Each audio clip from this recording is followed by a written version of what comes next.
ഇന്നത്തെ എപ്പിസോഡിന്റെ അവസാന ഭാഗത്തായിട്ട് കാണിക്കുന്ന കുറച്ച് സംഭവങ്ങളുടെ ഒരു സമ്മറി ആദ്യം പറഞ്ഞു തുടങ്ങാം. വലിയ ആജന്മ ശത്രുക്കൾ ചമഞ്ഞു നടന്ന ഷാനവാസും അക്ബറും അപ്പാനിയും ഒക്കെ ഒരുമിച്ച് നിന്ന് കുശലം പറയുന്നു, കളിചിരി തമാശകൾ പറയുന്നു. എന്താണ് എന്നെ ഇങ്ങനെ കുത്തിയതിന് അള്ള നിങ്ങൾക്ക് തന്നതാണ് ആ ഒരു കയ്യിലെ മുറിവെന്ന് അക്ബർ പറയുന്നു. കോമഡി. അങ്ങനെ കളിച്ച് ചിരിച്ചവിടെ നിൽക്കുന്നുണ്ട്. ഇത് കഴിഞ്ഞ് സ്ട്രെയിറ്റ് കട്ട് ചെയ്ത് കാണിക്കുന്നത് ഷാനവാസ് ഒരു കാര്യം ക്യാമറയിൽ പറയുന്നത് കാണിച്ചുകൊണ്ടാണ്. പരാതി പറയുന്നതാണ് വ്യക്തി വൈരാഗ്യം ടാസ്കിൽ തീർത്തതാണ് അനീഷ്, ഇതിനൊരു പരിഹാരമുണ്ടാക്കി ബിഗ് ബോസ് തരണമെന്ന്. ഷാനവാസ് ഇത് ക്യാമറയിൽ പറഞ്ഞു കഴിഞ്ഞതും കാണിക്കുന്നത് ബെഡ്റൂമിലെ ദൃശ്യങ്ങളാണ്. അപ്പാനിഷരത്തും സാബുമാനും അനീഷിനെ പഴിക്കുന്നു. അനീഷിന്റെ കഴിവുകേട് കാരണം അവരുടെ ഓപ്പർച്യൂണിറ്റിയാണ് നഷ്ടപ്പെട്ടത് എന്ന് പറയുന്നു. മാക്സിമം ഫൈറ്റ് ചെയ്ത് നിന്ന് കളിച്ചിട്ടും പരാജയപ്പെട്ടതിന്റെ പഴിയെല്ലാം അനീഷിന്റെ തലയ്ക്ക് വെച്ച് കിട്ടുന്നു. അനീഷിന്റെ കഴിവുകേടാണെന്നാണ് ഇവർ തീർത്തും പറയുന്നത്. എന്താ അല്ലേ, സ്വന്തം ടീം പോലും കൈവിട്ടൊരു അവസ്ഥ, വയ്യാണ്ടായിട്ടും പഴി കേൾക്കേണ്ടി വരുന്നൊരു ഗതികേട്. ആ മുഖം കണ്ടാൽ അറിയാം, ആകെ വല്ലാണ്ടിരിക്കുവാണ്. മരണവെപ്രാളം എടുത്ത് ആ ബെഡില് കിടക്കുമ്പോഴും തൊപ്പി പ്രൊട്ടക്ട് ചെയ്യാൻ പെട്ട പെടാപ്പാട്. ഇതൊന്നും അവിടെ ഉള്ളവർ കണ്ടില്ലെങ്കിലും പ്രേക്ഷകർ കാണുന്നുണ്ട്. പ്രേക്ഷകർ അതിനുള്ള വിധി ഉറപ്പായിട്ടും നിർണയിക്കും. ഈ പറയുന്ന സാബുമാനോ അപ്പാനിഷർത്തോ ഒന്നുമല്ല അനീഷിന്റെ ഗെയിം അവിടെ കണ്ടത്.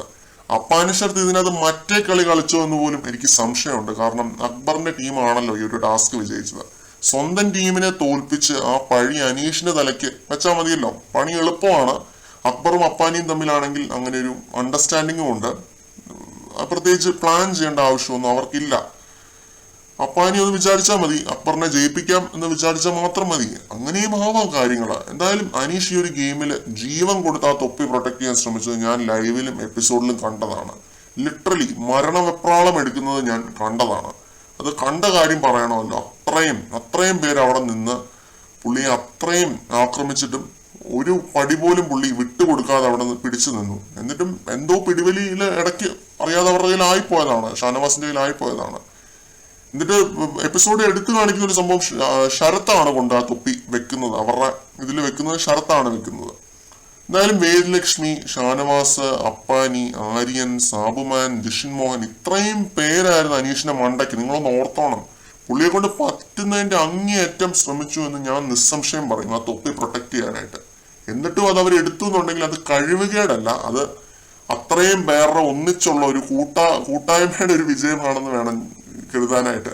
അനീഷിന്റെ ടീമിനെ, അല്ലെങ്കിൽ ശരത്തും സാബുമാനും അടങ്ങുന്ന അനീഷിന്റെ ടീമിനെ പുറത്താക്കാനായിട്ട് ടാർഗറ്റ് ചെയ്ത് അനീഷിനെതിരെ കളിച്ചു എന്ന് വേണം നമ്മൾ കരുതാനായിട്ട്. വീഡിയോ ഇഷ്ടമായാൽ നിങ്ങളുടെ വിലയേറിയ അഭിപ്രായങ്ങളും നിർദ്ദേശങ്ങളും എല്ലാം കമന്റ് സെക്ഷനിൽ അറിയിക്കുക. ചാനൽ ലൈക്ക് ചെയ്യാനും സബ്സ്ക്രൈബ് ചെയ്യാനും മറക്കരുത്. ഇതേപോലുള്ള അപ്ഡേറ്റുകളും റിവ്യൂസിനുമായിട്ട് ചാനൽ സബ്സ്ക്രൈബ് ചെയ്യുക. കൂടുതൽ അപ്ഡേറ്റുകളുമായി വീണ്ടും കാണാം.